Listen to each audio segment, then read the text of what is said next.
Hello students, हम लोग class 7 का हिस्ट्री पढ़ रहे थे।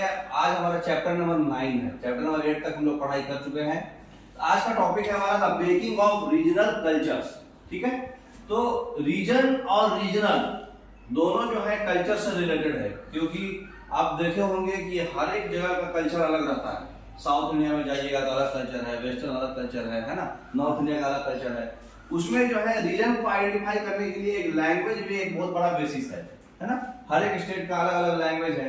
तो food, clothes, poetry, dance, music और पेंटिंग, यही सब आपका चेंज होता है हर एक लोकेशन पर, है ना।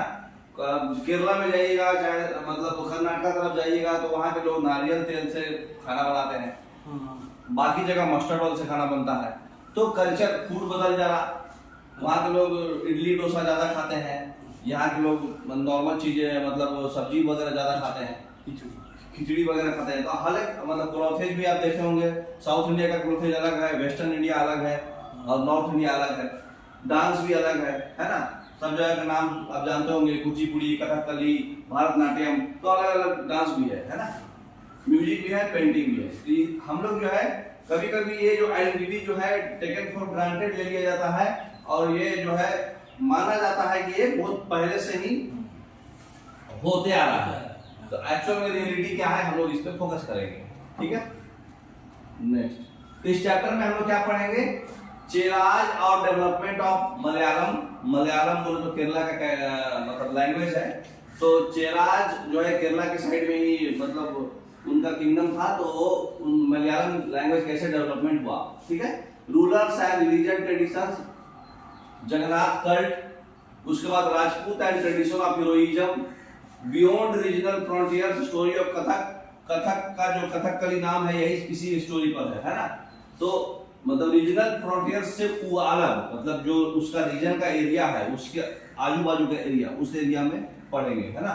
क्लासिकल डांस, उसके बाद पेंटिंग, पैट्रॉन्स के लिए भक्त लोगों का जो पेंटिंग्स है ना। ट्रेडिशन ऑफ मिनिएचर, मिनिएचर समझते हैं ना, छोटी पेंटिंग। हाँ, छोटी मतलब जो मॉडल उस तरह का। फिर क्लोजर लुक बंगाल का, और पीर्स और टेम्पल्स के बारे में पढ़ेंगे, फीस और फूड के बारे में पढ़ेंगे, और फिर एनसीईआरटी सॉल्यूशन पढ़ेंगे, है ना। देखिए, तो Cheras and development of Malayalam.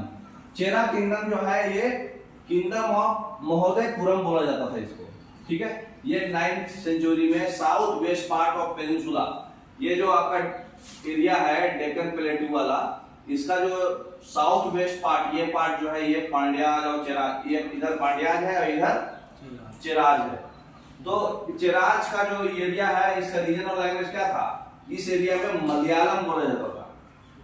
ठीक है, और ये देखिए मलयालम इसे लिखा हुआ है। यहाँ के रूलर जो है मलयालम लैंग्वेज इंट्रोड्यूस किए थे और अपना इंस्क्रिप्शन में स्क्रिप्ट लिखे थे, इससे मालूम चला, है ना। रीजनल लैंग्वेज का जो यूज हुआ है ऑफिशियल रिकॉर्ड में भी लिखा है। ठीक है, इससे मालूम चला कि यह 9th सेंचुरी में ही इस्टेब्लिश हुआ है। तो सेम टाइम में चेरा जो है सांस्कृतिक ट्रेडिशंस भी निकाले थे।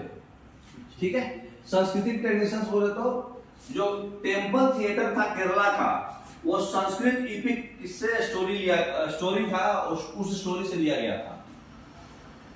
टेम्पल थिएटर जो केरला का था, वो स्टोरी कहां से लिया गया था, संस्कृत के इपिक से। संस्कृत का जो काव्य होता है ना। तो लिटरेरी वर्क जो मलयालम में हुआ है डायरेक्टली जो है संस्कृत से उधार लिया गया है ना।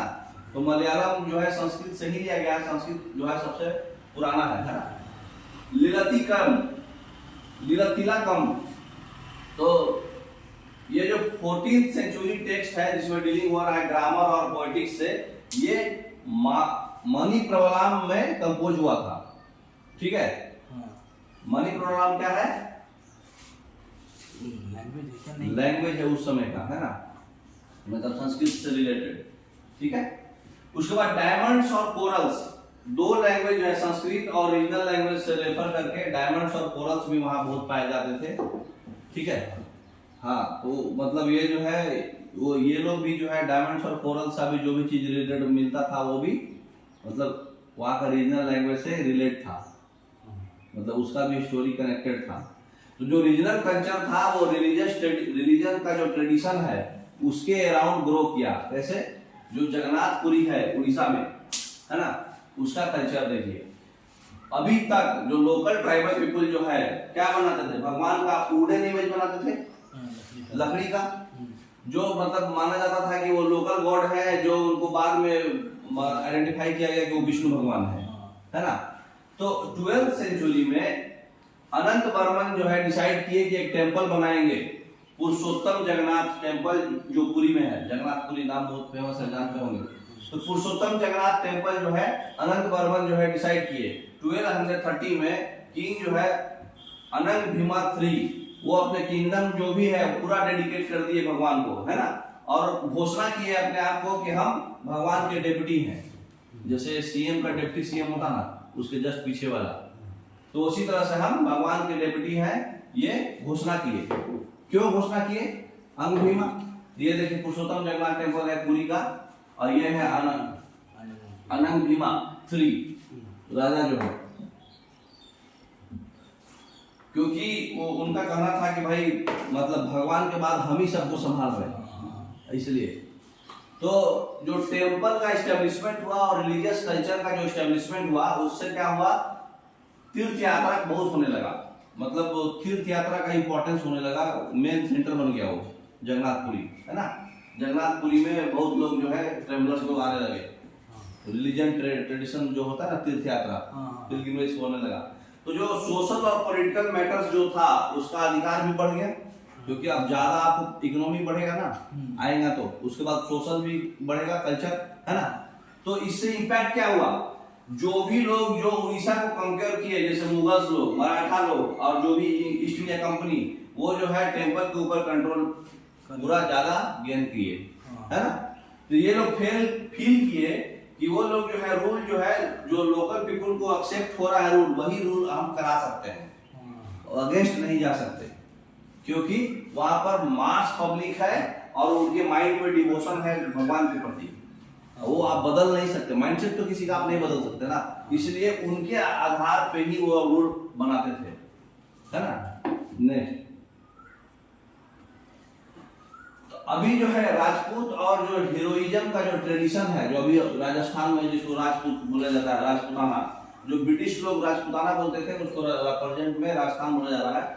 ये लोग जो है सबरल ग्रुप था जो अपने आप को राजपूत में आइडेंटिफाई करते थे, और बहुत सारे नॉर्दर्न और सेंट्रल इंडिया में रहते थे। इनका बहुत सारा पीपुल, जो राजपूत के अलावा भी बहुत लोग जो थे राजस्थान में रहते थे, राजपूत के अलावा भी।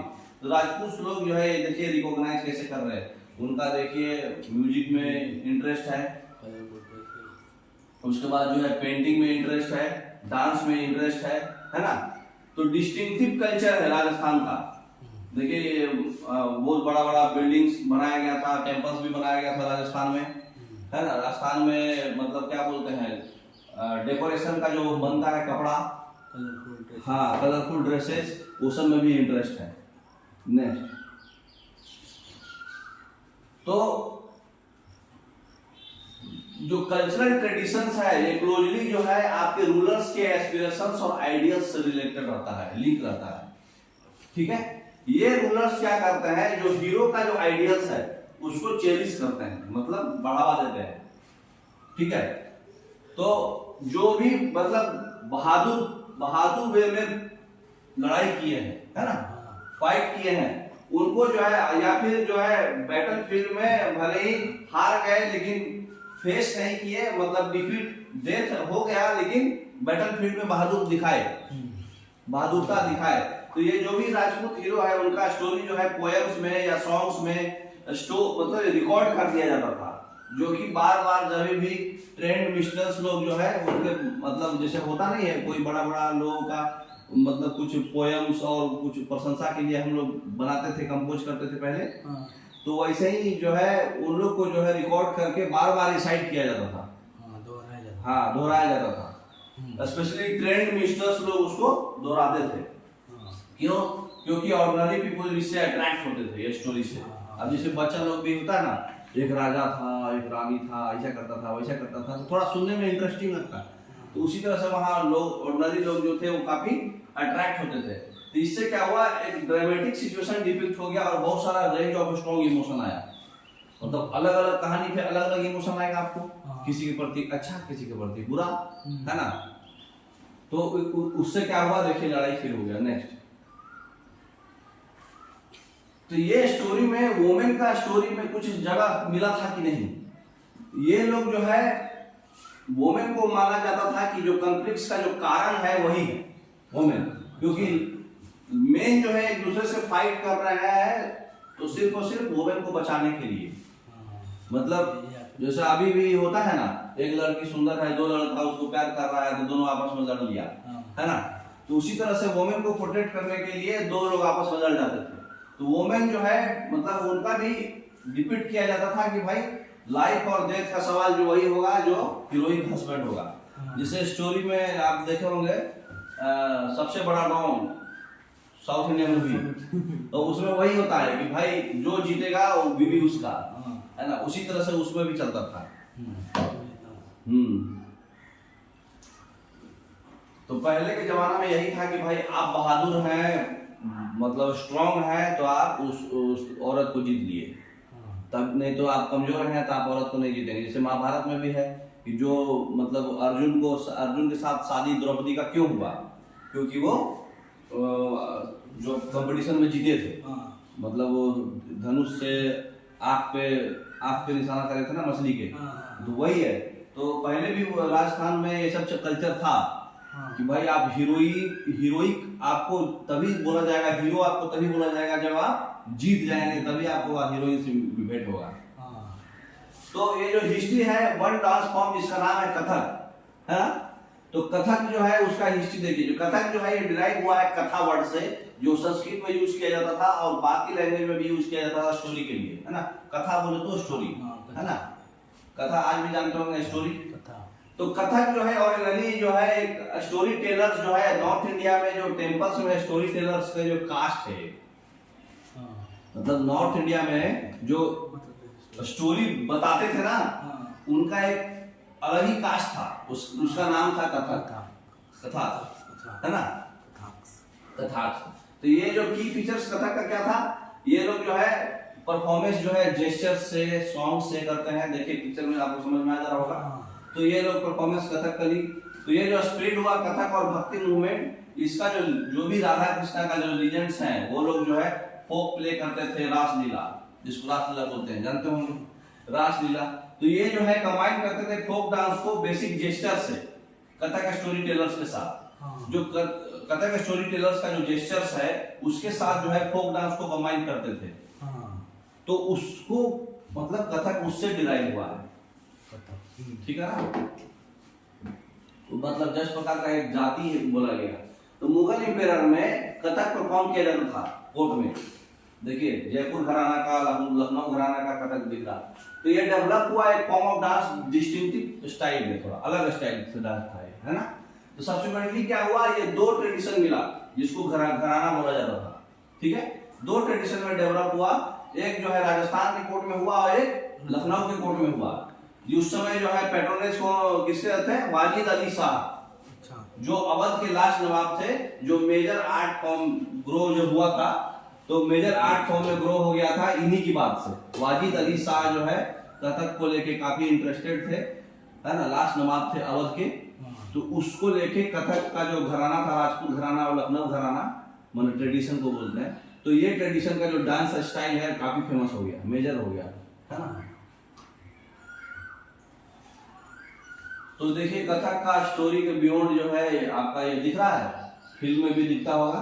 राजा बैठा है, हाँ राजा बैठा हुआ है, चारों उसके सेवा सत्कार में लगे हुए हैं,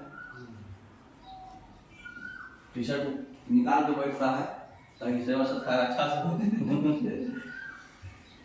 तो थर्ड क्वार्टर 90th सेंचुरी के थर्ड क्वार्टर के टाइम में कथक जो है पंजाब, हरियाणा, आजू बाजू के एरिया में भी फैल गया, राजस्थान से, है ना। जम्मू कश्मीर, बिहार और एमपी में भी फैल गया। इम्फेसिस रैपिड फुटवर्क हुआ, मतलब अच्छा इलेबोरेट कॉस्ट्यूम्स और साथ साथ जो है स्टोरी का इनएक्टमेंट भी, मतलब प्ले भी, मतलब कोई स्टोरी को दिखाना, है ना, डांस के साथ मिक्स करके। तो ब्रिटिश एडमिनिस्ट्रेटर का जो भी पर्सपेक्टिव था उसका था कि जैसे कथक जो है बाकी मतलब बहुत सारे अदर कल्चरल प्रैक्टिस के जैसा देखा जा रहा है डिसफेवर के साथ। ठीक है, लेकिन उसके बावजूद भी ये सर्वाइव किया और परफॉर्म किया गया कॉर्टेजेंस और रिकॉग्नाइज किया गया क्लासिकल फॉर्म्स ऑफ डांस जो है इंडिपेंडेंस के बाद भी। ब्रिटिशर्स लोग जैसे कोई भी चीज बहुत ज्यादा ग्रो होता है तो उसके पीछे भी बहुत लोग लग जाते हैं। अब आप बहुत अच्छा ग्रो कीजिएगा तो आपके पीछे मतलब दुश्मन भी बहुत हो जाएंगे। तो उसी तरह से ब्रिटिशर्स लोग उसको पसंद नहीं करते थे एडमिनिस्ट्रेटर्स लोग, तो इसलिए जो है उसको जो है फेवर के साथ नहीं देखते थे, कल्चरल प्रैक्टिस जो है अच्छा नहीं मानते थे, क्योंकि काफी ग्रो कर रहा था और इससे लोग जो है खुश रहते थे। तो वो तो पसंद नहीं आएगा ना जो गुलाम बनाना चाहता है किसी को। तो लेकिन उसके बावजूद भी ये क्लासिकल फॉर्म्स ऑफ डांस में रिकॉग्नाइज किया गया, क्योंकि ये कॉर्टेजेंस के द्वारा परफॉर्म किया जाता था। कौन है कॉर्टेजेंस? बड़े बड़े ये जो कोर्ट में, हाँ। नेक्स्ट, तो क्लासिकल का मतलब क्या होता है, इसका इंटरप्रिटेशन क्या होता है? जो कोई भी आर्ट फॉर्म होता है जिसको क्लासिकल हम लोग बोलते हैं वो काफी कॉम्प्लिकेटेड इसका मतलब होता है। इसका मतलब होता है कि बहुत सारा डांस फॉर्म्स जो है जो क्लासिफाइड किया जाता है फोक डांस, उसको बहुत सारे कैरेक्टरिस्टिक्स में एक क्लासिकल फॉर्म्स में टिपिकल बोला जाता है। कहने का मतलब कि ऐसा बहुत सारा रिमेम्बरिंग डांस फॉर्म्स, जो फोक डांस किसको बोलते हैं, जो एक ट्रेडिशन को दिखाए, है ना, कल्चर को दिखाए, उसको फोक डांस बोलते हैं। और साथ में उसका बहुत सारा कैरेक्टरिस्टिक्स भी रहे, मतलब कोई उसमें प्ले दिख रहा है, कोई साथ में स्टोरी है, तो उसको क्लासिकल बोल दिया जाता है। ठीक है ना। तो क्लासिकल वर्ड सजेस्ट कर रहा है कि ये फॉर्म सुपीरियर है, इसको और भी मतलब जरूरत नहीं है, लिटरली ट्रू हो जरूरत नहीं है, लेकिन ये सुपीरियर है। ऐसा जरूरी नहीं है कि रियलिस्टिक हो, ये मतलब जैसे होता नहीं है कि सावधान इंडिया दिखा रहा है, लोग बोलता है कि हाँ मतलब ये ओरिजिनल कहानी पे आधारित है, लेकिन 100% ओरिजिनल कहानी नहीं रहता। तो जरूरी नहीं है कि वो लिटरली ट्रू हो, लेकिन वो फॉर्म सुपीरियर माना जाएगा, है ना। नेक्स्ट, तो क्लासिकल डांस जो भी होता है एट प्रेजेंट जो है, क्लासिकल डांस जो है आपका भरतनाट्यम है तमिलनाडु का, कथकली है केरला का, उड़ीसी है और उड़ीसा का, कुचिपुड़ी है आंध्रा का, मणिपुरी है मणिपुर का, असम में सत्रिया है और मोहिनी अट्टम है केरला का। ठीक है, ये इतना जो है 1 2 3 4 5 6 7 डांस जो है क्लासिकल डांस में। ठीक है, इसका अपना कुछ ना कुछ देखिए, सब जगह का कथकली है, उड़ीसी है, कुचिपुड़ी है, मणिपुरी है, सबका अपना सेपरेट मतलब कुछ ना कुछ देख के पता चल जा रहा है कि हाँ ये मतलब कुचिपुड़ी है, ये मतलब सबका अपना यूनिक है। तो जो पेट्रॉन्स के लिए जो पेंटिंग्स होता था, ये मतलब पेट्रॉन्स बोले तो भक्त लोग, है ना। तो जो मिनिएचर पेंटिंग्स का डेवलपमेंट हुआ, मतलब स्मॉल साइज पेंटिंग, है ना। तो स्मॉल साइज पेंटिंग जो जनरली पानी के कलर में किया जाता था, कपड़े पे या पेपर पे, इसका कंटेंट क्या रहता था, ये वेस्टर्न इंडिया में ज्यादा फेमस हुआ है। मनुस्क्रिप्ट पाया गया है वेस्टर्न इंडिया में, जिसमें कि जैन टेक्स्ट को इलस्ट्रेट किया गया है। मुगल इंपेरर जो भी थे, अकबर, जहांगीर, शाहजहां, ये लोग जो है बहुत ही मतलब हाईली स्किल्ड पेंटर्स को रखते थे, पैट्रोनाइज करके रखते थे, जो कि सिर्फ मनुस्क्रिप्ट में हिस्टोरिकल अकाउंट और पोएट्री लिखता था, है ना। तो मिनिएचर जो है एक गिफ्ट रहता था, जो कि मतलब सिर्फ और सिर्फ कुछ ही लोग देख पाएंगे, इंपेरर और उसके क्लोज एसोसिएट्स लोग ही देख पाएंगे मिनिएचर्स को। अच्छा, एक गिफ्ट है जो मतलब पेंटिंग के फॉर्म में रहेगा, छोटा छोटा क्लॉथ पे या फिर पेपर पे, और जिसमें कुछ ना कुछ बताया जाएगा, मतलब टेक्स्ट रहेगा। जैन टेक्स्ट जाता रहेगा, मुगल टाइम में ज्यादा था। तो देखिए अकबर जो है, यहाँ पिक्चर में दिख रहा है कि अकबर जो है एक हंट के दौरान जो है रेस्ट कर रहे हैं, मुगल का मिनिएचर दिख रहा है इसमें, आसपास लोग बात कर रहे हैं, यहाँ डिस्कशन हो रहा है, लड़ाई हो रहा है। ठीक है, यहाँ मतलब आपस में सेटिंग चल रहा है ना। यहाँ राजा महाराजा लोग मतलब हाथी घोड़ा लेके निकले हुए हैं, गरीब लोगों के साथ अन्याय हो रहा है। तो अकबर का शासनकाल का एक मिनिएचर है, मतलब इसमें बस यही है, कोई भी चीज को आप अपने मन की चीज को दर्शा रहे हैं। एक जैसे अभी जो है बड़ा बड़ा चीज को एक मैप के फॉर्मेट में दिखाते हैं, उस समय पेंटिंग के फॉर्मेट में दिखा रहे हैं, मैप में चाहे चार्ट में। जैसे एमपी सेक्शन में आप चार्ट में बहुत मैक्सिमम चीज को चार्ट में, एक्सेल में, मैप में दिखा देते हैं, पिछले 5 साल में क्या हुआ। उसी चीज को ये लोग एडमिनिस्ट्रेशन को एक मिनिएचर फॉर्म में दिखा देता है कि एडमिनिस्ट्रेशन कैसा चल रहा है। फिर है मुगल एम्पायर में डिक्लाइन। पेंटर्स जो है मतलब जो भी रीजनल स्टेट जो इमर्ज हो रहा था नया नया, उसके कोर्ट्स में जाने लगे। ठीक है, तो मुगल आर्टिस्टिक टेस्ट जो है, रीजनल कोर्ट जो डेक्कन इंडिया और राजपूत कोर्ट जो राजस्थान का था, है ना, उसके मुगल का जो आर्टिस्टिक टेस्ट था उसको काफी प्रभावित किया। कहाँ कहाँ, ये डेक्कन इंडिया में और राजस्थान में। तो ये जो है डिस्टिंक्टिव कैरेक्टरिस्टिक जो है बहुत रिटेन करके रखा और डेवलप करा। कैसे, जैसे रूलर्स जो है, रूलर्स के जो पोर्ट्रेट्स हैं और कोर्ट सीन जो है वो पेंट कर दिया जाता था। उसके बाद जो है माइथोलॉजी से जो भी थीम्स आता था, पोएट्री जो है वो जो है मेवाड़, जोधपुर, बूंदी, कोटा, किशनगढ़, ये सब एरिया से जो है सेंटर से जो भी पोएट्री को डिपिक्ट किया जाता था, एक थीम्स डिपिक्ट किया जाता था। तो महाराणा राम सिंह सेकंड ये होली खेल रहे हैं, राजपूत मिनिएचर कोटा का दिखाया है। तो इससे मतलब कहने का मतलब ये हो रहा है कि मुगल का आर्टिस्टिक टेस्ट जो था धीरे धीरे डेक्कन वाले ने भी ले लिए और राजपूत वाले भी ले लिए। तो मुगल तो डिक्लाइन हो गया ना। अब जैसे आप बहुत अच्छा कमा रहे हो, बहुत अच्छा पढ़ा रहे हो, लेकिन आपसे बढ़िया पढ़ाने वाला आप ही से सीख के आपसे बढ़िया पढ़ाने लगा तो आपका डिक्लाइन हो गया, है ना। तो बस वही चीज हुआ था। नेक्स्ट, तो जो मिनिएचर पेंटिंग्स है हिमालयन फुट हिल्स में भी आया। ये रीजन जो है मतलब बोल्ड और intense style of miniature painting जिसको बोलते थे बसोहली। ठीक है, बसोहली जो है मोस्ट पॉपुलर, ये जो है region intense style of miniature painting था। तो इसमें मोस्ट पॉपुलर टेक्स्ट जो पेंट किया जाता था उसको क्या बोलते थे, भानुदत्ता रसमंजारी। इसमें क्या दिखाया गया है, नादिर शाह का इन्वेजन जो दिल्ली में हुआ था, कॉन्क्वेस्ट 1739 में। मुगल का आर्टिस्ट जो है माइग्रेट करके हिल्स में चले गए, भाग गए, क्योंकि वहां प्लेन्स एरिया में उनका अनसर्टेनिटी था, बचेंगे कि नहीं बचेंगे, इसलिए भाग गए उधर। तो वो जो है रेडी पेट्रोल्स देखे जिसके जो है कांगड़ा स्कूल ऑफ पेंटिंग में दिखा।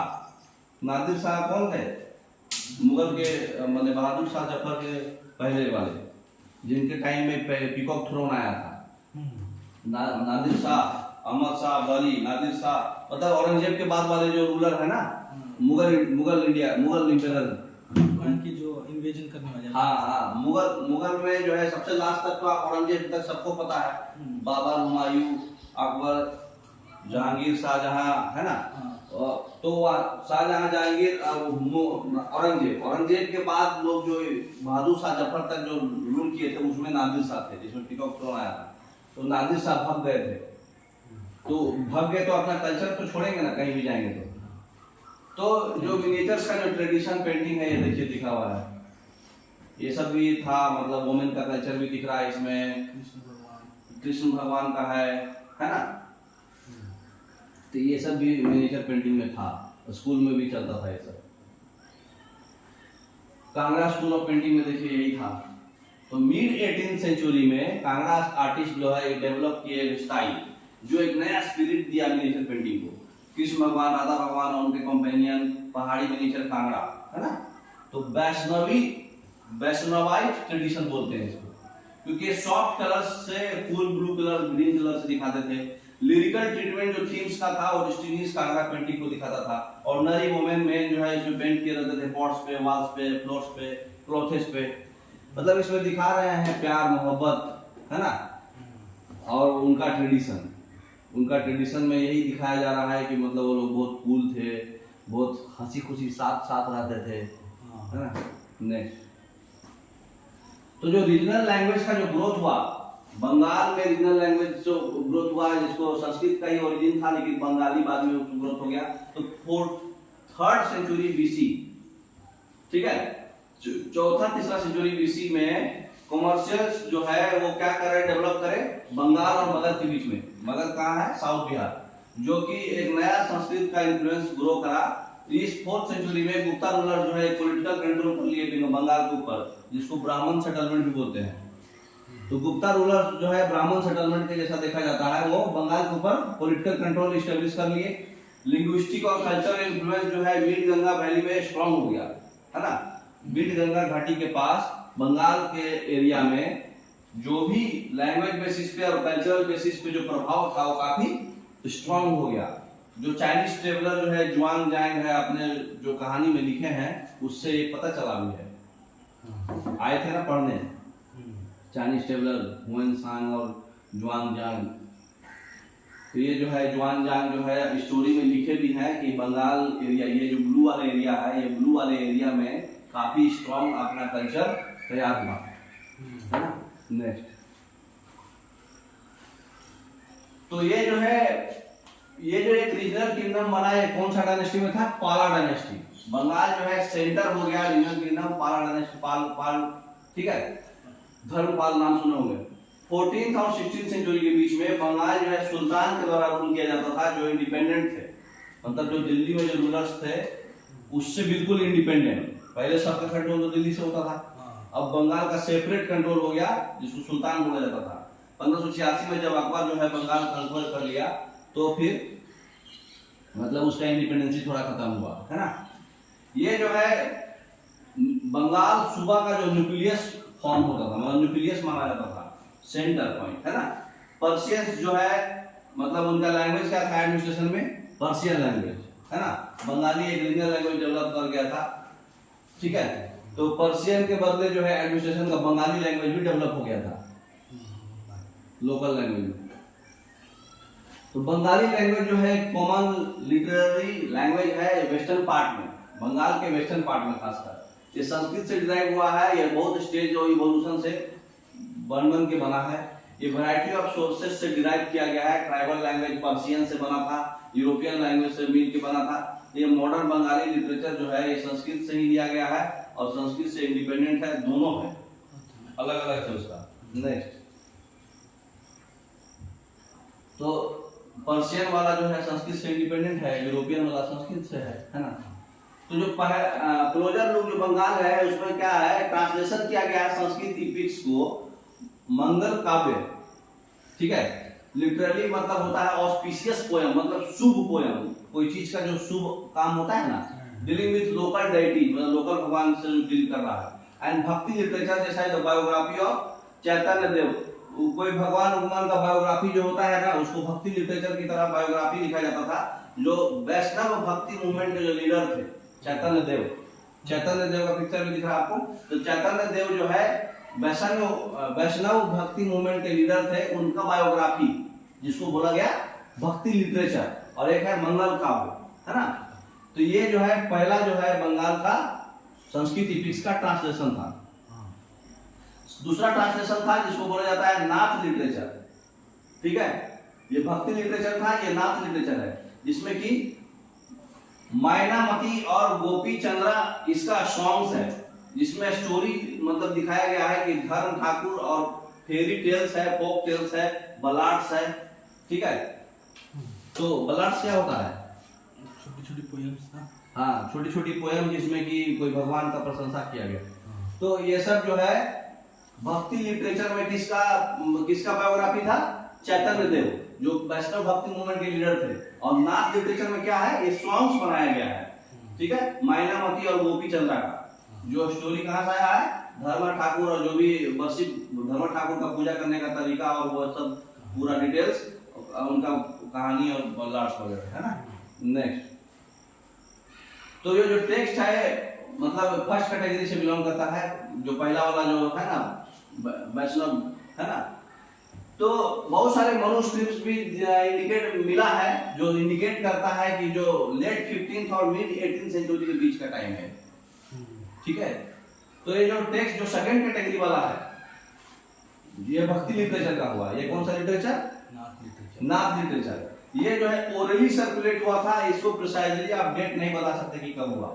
ये पार्टिकुलरली जो है ईस्टर्न बंगाल में ज्यादा फेमस हुआ था, जहां पे ब्राह्मण का इन्फ्लुएंस कमजोर था, है ना। नेक्स्ट, तो 16th सेंचुरी से लोग जो है माइग्रेट करने लगे वेस्टर्न बंगाल से साउथ ईस्टर्न बंगाल की तरफ। क्यों? माइग्रेशन का वजह क्या था? तो लोकल कम्युनिटी जो थे फिशरमैन, शिफ्टिंग कल्टीवेटर्स, ट्राइबल्स, ये लोग जो है पीजेंट्स के न्यू कम्युनिटी से मिक्स हो गए, मर्ज हो गए। इससे जो है मतलब बंगाल के ऊपर जो है एक तो मुगल कंट्रोल भी आ गया, तो जो मॉस्क वगैरह भी बनने लगा, मस्जिद वगैरह भी, तो ये रिलीजियस ट्रांसफॉर्मेशन का मेन सेंटर यही था कि मुगल कंट्रोल हो गया, मस्जिद सेटअप हो गया, लोकल कम्युनिटी और न्यू कम्युनिटी जो पीजेंट्स का है दोनों मिक्स मर्ज हो गए। इसकी वजह से लोग शिफ्ट होने लगे, है ना, माइग्रेट करने लगे, क्योंकि अपना कंट्रोल रहा नहीं। तो अर्लियर सेटलमेंट जो है वो अनस्टेबल कंडीशन में दिखा, है ना, ऐसा दिखा कि वो मतलब अनस्टेबल कंडीशन है।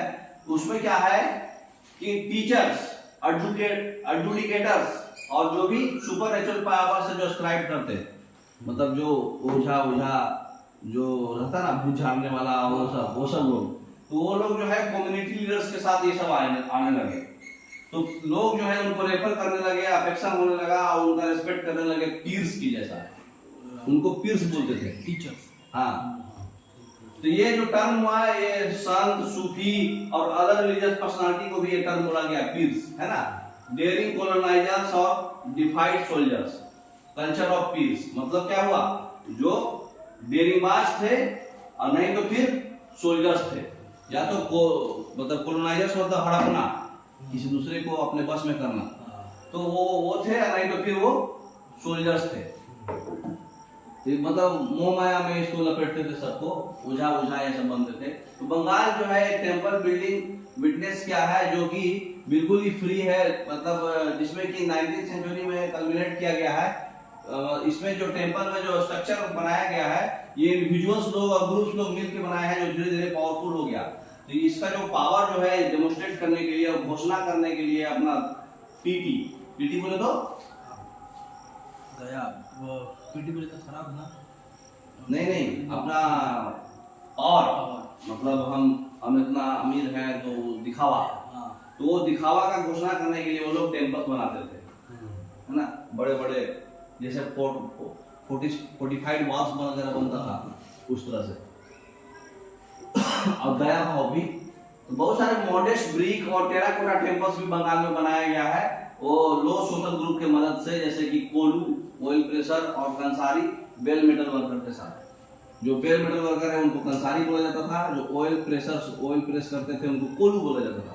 ये लो सोशल ग्रुप्स की मदद से बड़ा बड़ा टेम्पल और टेराकोटा, मॉडेस्ट ब्रिक और टेराकोटा से टेम्पल बनाया गया। टेराकोटा बोले तो मिट्टी का भुना हुआ, मिट्टी का थोड़ा सा गर्म किया हुआ। तो उससे यूरोपियन ट्रेडिंग कंपनी जो है एक नया इकोनॉमिक अपॉर्चुनिटी देखा।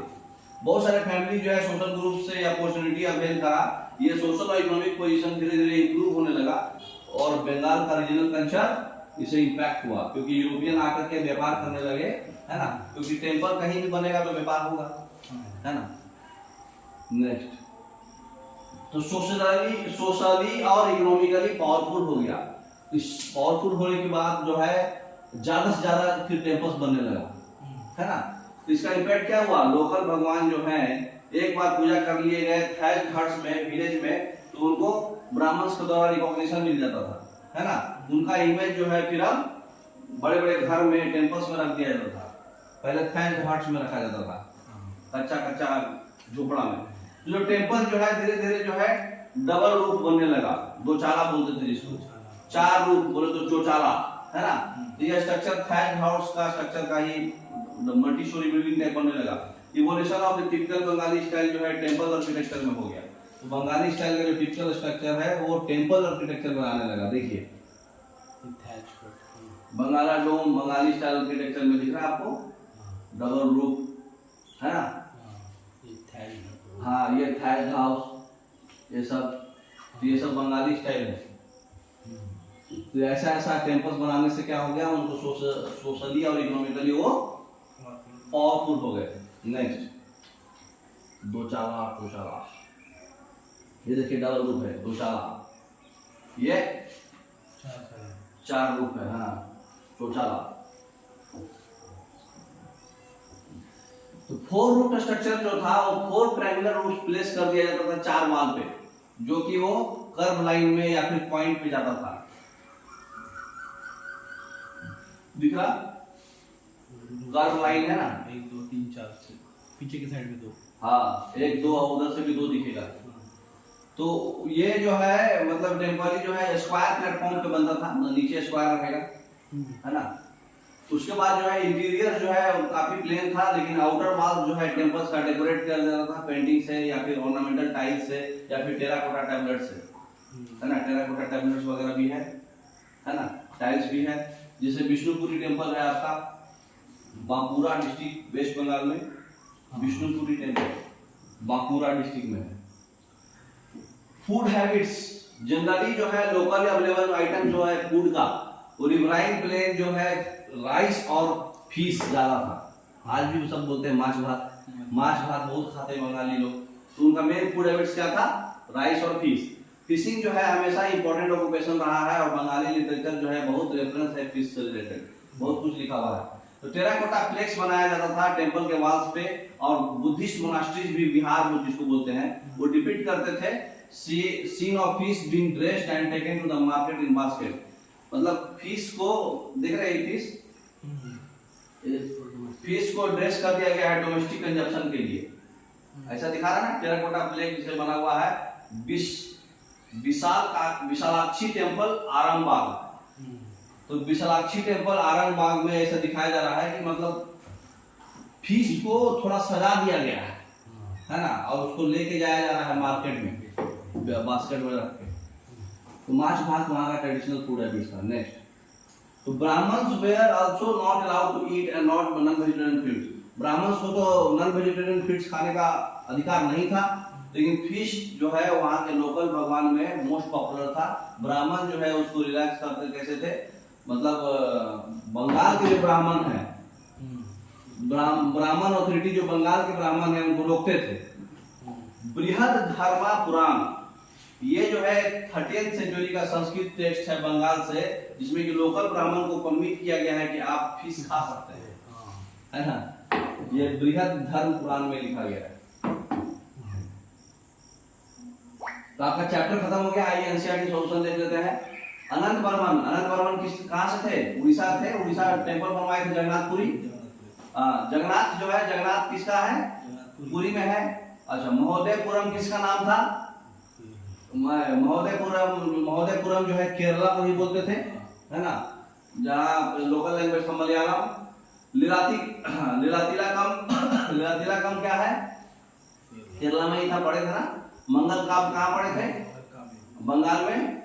कौन सा लिटरेचर, नहीं मंगल काव्य बोले तो नाथ नहीं था, उसके ऊपर वाला लिटरेचर कौन सा लिटरेचर था, भक्ति लिटरेचर। मिनिएचर कहाँ से था, कांगड़ा स्कूल में था ना। Next, what is money problem, name a book written in that language. Money problem कौन सा लैंग्वेज है, मनी प्रॉब्लम लैंग्वेज है जो संस्कृत से लिया गया है और वहाँ का रीजनल लैंग्वेज मलयालम से मिक्स है ना। लीलातिलकम ये जो है मनी प्रॉब्लम में लिखा गया है, लीलातिलकम, है ना। Who were the major patrons of Kathak, Kathak के पेट्रोन्स कौन थे, मुगल इंपेरर थे और अवध लखनऊ के नवाब लोग थे, वाजिद अली शाह। अवध को लखनऊ बोला जाता था, है ना। What are the important architectural features of temples of Bengal? Bengal के टेम्पल में आर्किटेक्चरल फीचर्स क्या था, डबल रूफ, 4 रूफ स्ट्रक्चर होता था थैच हट का, है ना। उसके साथ साथ मोर कॉम्प्लेक्स 4 रूफ स्ट्रक्चर जो है ट्रायंगुलर 4 ट्रायंगुलर रूफ प्लेस कर दिया था चारों वाल के ऊपर, है ना, और एक कर्व लाइन या पॉइंट के ऊपर। टेम्पल्स जो है स्क्वायर प्लेटफॉर्म पे बनाया जाता था। इंटीरियर जो है प्लेन रहता था, लेकिन आउटर वॉल्स में काफी डेकोरेशन रहता था, पेंटिंग, टाइल्स, टेराकोटा टैबलेट्स वगैरह रहता था, है ना। तो ये बंगाल का टेंपल है। Next, why did ministers proclaim the achievements of hero, hero लोग का अचीवमेंट जो है मिनिस्टर्स लोग क्यों पोएम के थ्रू घोषणा करते थे। मिनिस्टर्स जो है पोएम्स को रिसाइट करते थे, सॉन्ग्स को रिसाइट करते थे, जिससे कि राजपूत के हीरो का जो कारनामा है वो स्टोरी के थ्रू पता लगता था। ये रिसाइट करने से क्या होता था, मिनिस्टर्स जो है दूसरों को इंस्पायर करते थे, है ना, कि आप उसके जैसा बनो। और नारी लोग जो इससे काफी स्टोरी से अट्रैक्ट होते थे, ये क्योंकि इसमें बहुत लॉयल्टी था, मतलब ईमानदारी था, इमोशंस भरा होता था, लव था, वैलर था, मतलब बहादुरपंता था, एंगर था, गुस्सा भी था, है ना, फ्रेंडशिप भी था। इसलिए why do we know much more about the cultural practice of rulers than about those of ordinary people? Rulers का कल्चर प्रैक्टिस हम लोग ज्यादा जानते हैं, ऑर्डिनरी पीपल का कम जानते हैं। क्यों? क्योंकि जो कल्चरल ट्रेड्स है रूलर्स का, वो रूलर्स जो है सर्कुलेट होता था सब जगह, तो इसलिए बहुत लोग लार्ज स्केल पे पहचान में आता था। लोग जो है उनके रूलर्स में भरोसा करते थे, इसलिए वो लोग जो है अदर कल्चर प्रैक्टिस को अडेप्ट नहीं कर पाते थे, जो रूलर्स बोलता था वही करते थे, जो रूलर्स पैटर्नाइज नहीं करा वो नहीं करते थे। Why did conquerors जो है try to control the temple of Jagannathpuri? Jagannathpuri जो टेंपल है उसको जो है क्यों लोग कंट्रोल करना चाहते थे ब्रिटिशर्स लोग? जो कंकरर्स जो है कंट्रोल क्यों करना चाहते थे? क्योंकि इससे लोकल पीपल जो है उनका रूल्स एक्सेप्ट कर ले। टेंपल का पास बहुत संपत्ति था जो ऑफरिंग से आता था, इसलिए चाहते थे कि भाई हमारा रूल्स लोकल लोग एक्सेप्ट कर ले, इसलिए उसको कंट्रोल में करना चाहते थे। अच्छा, टेम्पल्स बंगाल में क्यों बनाए जाते थे? क्यों बनाए जाते थे? रिलीजियस फेथ के लिए, ताकि भगवान के प्रति आस्था बढ़े, है ना। पावरफुल पीपल चाहते थे कि वह अपना पावर और अपना जो पीटी है वो प्रोक्लेम कर सके, घोषणा कर सके और डेमोन्स्ट्रेट कर सके, पावर दिखा सके। लोकल सोशल ग्रुप जो है पार्टिसिपेट करते थे टेंपल बनाने में, इससे यूनिटी भी होता था, नया इकोनॉमिक अपॉर्चुनिटी था लोगों को, तो टेंपल सेटअप करने में इकोनॉमिक अपॉर्चुनिटी भी था। तो ये चैप्टर आपका खत्म हो गया, आपको समझ में आया होगा, काफी अच्छा चैप्टर था। ओके।